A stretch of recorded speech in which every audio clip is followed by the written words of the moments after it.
Nur Ahmadi, Asisten Sekretaris Eksekutif Gapkindo Sumsel menjelaskan, saat ini persaingan harga di pasar internasional untuk penjualan karet tidak seperti dahulu.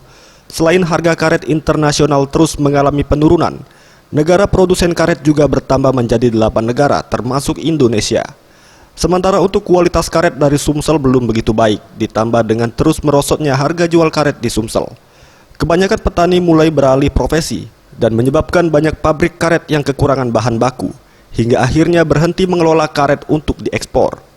Gapkindo Sumsel berharap kepada para petani untuk meningkatkan kualitas karet dan menjual karet ke lebih dari 170 UPPB agar harga jual karet dapat sedikit mengalami kenaikan.